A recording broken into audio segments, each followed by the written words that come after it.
Hello दोस्तों, सभी को गुड मॉर्निंग, सभी को राधे राधे, जय श्री सीताराम, नमस्कार।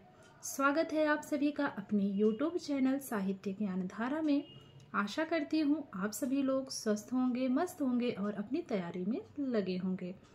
जैसा कि एस्टेट और रियल्टी ग्रेड की परीक्षाएं आ ही गई हैं, तो उसके लिए आप सभी को बहुत बहुत शुभकामनाएं। आप लोग अपनी तैयारी करते रहिए, ईश्वर सफलता दें।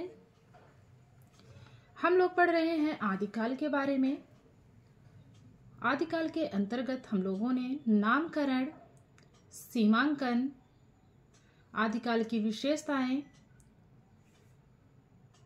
और उसी के अंतर्गत सिद्ध साहित्य, नाथ संप्रदाय हम लोगों ने पढ़ लिया। आज हम लोग पढ़ेंगे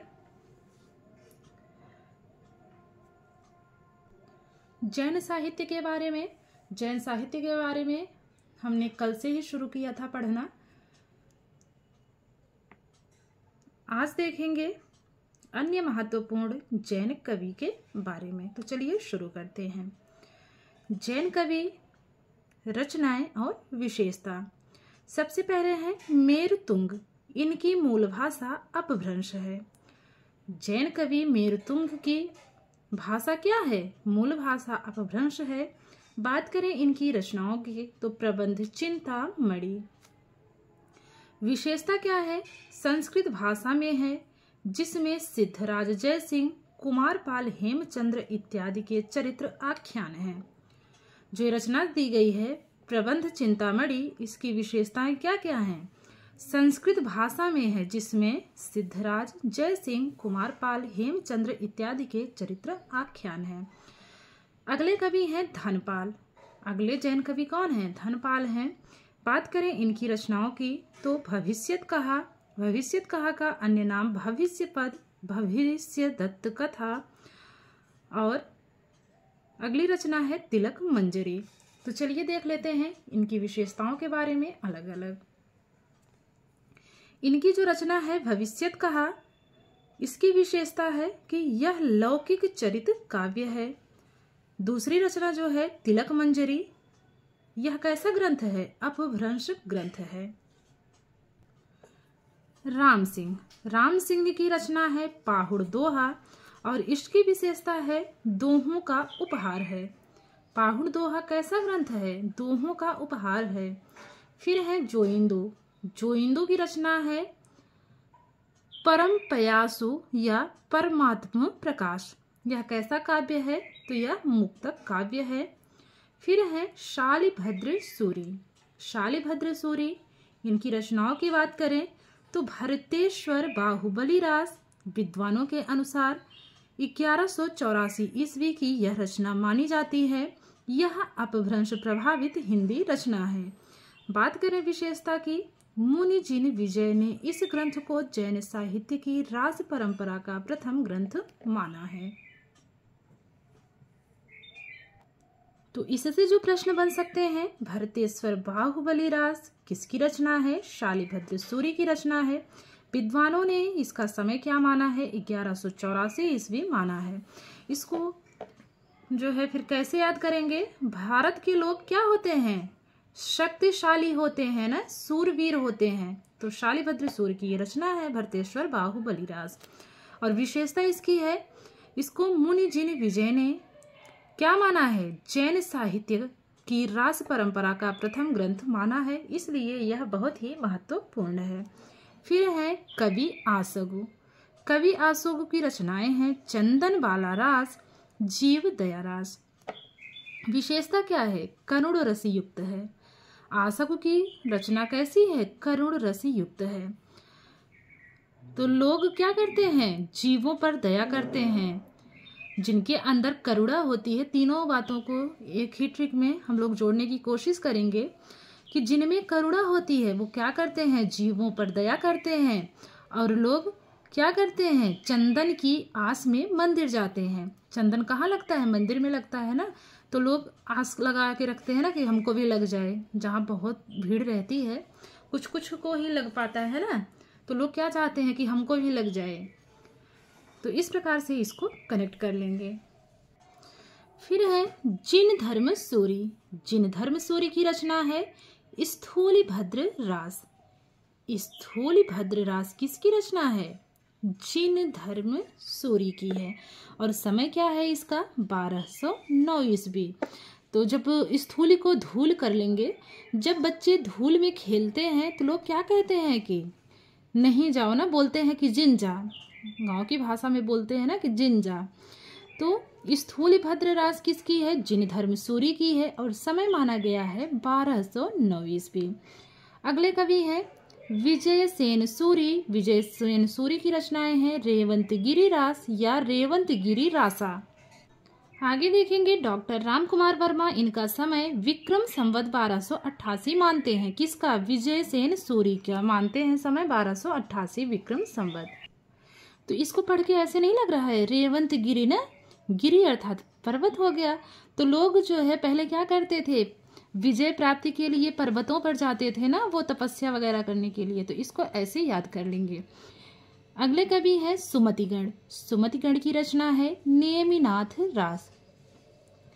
नेमिनाथ रास किसकी है? सुमतिगण की है। विशेषता क्या है इसकी? भाषा अपभ्रंश प्रभावित राजस्थानी मानी जाती है। फिर है सारंगधर या सारंगधर, दोनों तरह से लिखा जाता है, ध्यान रखेंगे। वर्तनी शुद्धि में पूछा जाता है। इनकी रचना है सारंगधर पद्धति। तो नाम से ही प्रतीत हो रहा है, रचना में भी है सारंगधर और इनका खुद का नाम है। फिर है पल्हड़। पल्हड़ की क्या है? आबू रास। पल्हड़ की रचना है आबू रास। फिर है विनय चंद्र सूरी। इनकी रचना है नेमिनाथ चौपई, मल्लीनाथ महाकाव्य, पार्श्वनाथ चरित, कल्प निरुक्त इत्यादि। विशेषता की बात करें तो चौपाई छंद में 12 मासा का वर्णन प्रारंभ। कवि छीहल की बात करें तो इनकी रचना है पंच सहेली। पंच सहेली की विशेषता क्या है? विरह वेदना का वर्णन किया गया है। धर्मदास। धर्मदास की रचना है धर्मोपदेश श्रावकाचार। फिर है कनकामर मुनि। इनकी रचना है करकंड चर्यु और यह क्या है? 10 संधियों में विभक्त रचना मानी जाती है। प्रश्न ऐसे बनेगा कि करकंड चर्यु में कितनी संधियां हैं या यह कितनी संधियों में विभक्त है? तो 10 संधियों में विभक्त है। अगले कवि है अम्बदेव सूरी। अम्बदेव सूरी की रचनाएं हैं संघपति समरा रास। इसे खंड काव्य माना जाता है। फिर है राजशेखर सूरी। राजशेखर सूरी की रचना है नेमिनाथ फाग या नेमिनाथ फागु। विशेषता की बात करें तो नेमिनाथ और राजुल की कथा का निरूपण किया गया है। नेमिनाथ फागु में किसकी कथा का निरूपण हुआ है? नेमिनाथ और राजुल की कथा का निरूपण हुआ है। तो नायक नेमिनाथ है और नायिका जो है राजुल है। आगे देखेंगे। अब आता है आपका फागु काव्य। फागु काव्य देखेंगे। फागु बसंत ऋतु में फागु जो है बसंत ऋतु में होली के समय गाया जाने वाला गीत है। सर्वाधिक प्राचीन फागु काव्य लिखने वाले जैन कवि जिनचंद सूरी का जिनचंद सूरी फागु है। वसंत विलास जैनेतर फागु काव्य है जिसके रचनाकार अज्ञात है। अब देखेंगे रासो काव्य या रासो साहित्य के बारे में। रासो शब्द की व्युत्पत्ति संबंधी विविध मत। चलिए देखते हैं। आचार्य रामचंद्र शुक्ल रसायन से मानते हैं। आचार्य रामचंद्र शुक्ल रासो शब्द की उत्पत्ति कहाँ से मानते हैं? रसायन से मानते हैं। डॉक्टर दशरथ ओझा तथा आचार्य हजारी प्रसाद द्विवेदी रासक से मानते हैं। चंद्रबली पांडे भी इसी के समर्थक हैं। गारसादा तासी राजसूय महान यज्ञ से मानते हैं। श्यामल दास डॉक्टर काशी प्रसाद जायसवाल किससे मानते हैं? रहस्य से मानते हैं। आगे है रामस्वरूप चतुर्वेदी राउस से मानते हैं। नरोत्तम स्वामी रसिक से मानते हैं। नंद दुलारे वाजपेयी रास से मानते हैं। फिर है हरिप्रसाद शास्त्री तथा विंदेश्वरी पाठक राजयश से मानते हैं। गणपति चंद्र गुप्त, माता प्रसाद गुप्त तथा दशरथ शर्मा भी रासक से मानते हैं। तो इस बात का विशेष ध्यान रखेंगे। रासक से कौन कौन मानते हैं? तो रासक से कौन कौन मानते हैं? गणपति चंद्र गुप्त, माता प्रसाद गुप्त तथा दशरथ शर्मा। इसके पहले हम लोगों ने पढ़ा था डॉक्टर दशरथ ओझा तथा आचार्य हजारी प्रसाद द्विवेदी और चंद्रबली पांडे। इतने लोग क्या मानते हैं? रासो काव्य के उत्पत्ति रासो शब्द से मानते हैं। इसको 2 से 3 बार 4 बार पढ़ेंगे तभी याद होगा, तो आप लोग जरूर पढ़िएगा। वीडियो को 2 से 3 बार अवश्य देखिएगा। अब देखेंगे रासो साहित्य की विशेषताएं। रासो साहित्य की विशेषताएं क्या हैं? रासो ग्रंथ वीर गाथात्मक, प्रशस्ति मूलक एवं वीर रसात्मक है। इसमें वीरता, श्रृंगारिकता, युद्धों का सजीव वर्णन, आश्रयदाताओं की प्रशंसा है। रासो साहित्य सामान्यतः राजाश्रय में लिखे गए हैं, अर्थात राजाओं के आश्रय में रहकर ही विद्वानों ने क्या किया है? रासो साहित्य की रचना की है। यह सामान्यतः डिंगल भाषा में है, जो राजस्थान की साहित्यिक भाषा रही। कुछ रासो ग्रंथ पिंगल भाषा में भी लिखे गए हैं। इसमें वीर रस की प्रधानता के साथ ही साथ श्रृंगार रस के भी पुट हैं। रासो काव्य मुक्तक व प्रबंध दोनों रूपों में हैं। इस बात का विशेष ध्यान रखेंगे। जितने भी तथ्य हैं मैं फिर से कह रही हूँ कि सभी महत्वपूर्ण हैं। ये पुस्तक बेहतर ही नहीं बेहतरीन है। और आप YouTube पर सर्च भी करेंगे तो यह पुस्तक पूरी किसी ने नहीं पढ़ाई है, तो हमने सोचा एक बार इसी को पूरा पढ़ लिया जाए। चलिए आगे देखेंगे। इसमें छंद वैविध्य मिलता है। रासो साहित्य को चारण साहित्य भी कहा जाता है। प्रश्न ऐसे पूछेगा कि रासो साहित्य का अन्य नाम क्या है? तो चारण साहित्य है। श्रीमद् भागवत पुराण में रास शब्द का प्राचीनतम प्रयोग मिलता है। हरिवंश पुराण तथा विष्णु पुराण में रास शब्द का अर्थ नृत्य गीत था। तो इसमें प्रश्न कैसे बनेगा? प्रश्न ऐसे बनेगा कि रास शब्द का प्राचीनतम प्रयोग कहाँ मिलता है? तो श्रीमद् भागवत महापुराण में मिलता है। हरिवंश पुराण तथा विष्णु पुराण में रास शब्द का अर्थ क्या है? तो नृत्य गीत था। महत्वपूर्ण है। रासो साहित्य विमर्श 1962 ईस्वी की रचना है। डॉक्टर माता प्रसाद गुप्त की यह पुस्तक है। फिर से देखेंगे। रासो साहित्य विमर्श 1962 ईस्वी की रचना है, माता प्रसाद गुप्त की। भरत मुनि ने रासक के 3 भेद किए हैं। प्रश्न ऐसे बनेगा कि भरत मुनि ने रासक के कितने भेद किए हैं? तो 3 भेद किए हैं। कौन कौन से? ताला रासक, दंड रासक, मंडल रासक। अगर देखिए डीपली पूछेगा तब तो नाम देकर पूछेगा, इन तीनों का नाम दे देगा और एक कुछ और चौथा विकल्प रख देगा और पूछेगा कि भरत मुनि ने रासक के 3 भेद किए हैं, इनमें से एक कौन सा नहीं है। तो उसमें अगर हमको इन तीनों का नाम पता रहेगा तभी हम बता पाएंगे कि कौन सा नहीं है। और अगर सरल पूछा जाएगा तो ऐसे पूछेगा कि भरत मुनि ने रासक के कितने भेद किए हैं? तो 3 भेद किए हैं। तो फिर है ताला, दंडा, मंडल। ऐसे याद कर लेंगे। रासक आगे लगा ही लेंगे क्योंकि जैन साहित्य की बात हो रही है, रासक के भेद की बात हो रही है, तो इजिली याद कर लेंगे। ताला, दंडा, मंडल। ताला, दंडा, मंडल। मैंने ऐसे याद किया है तो मैंने ऐसे ही बताया है।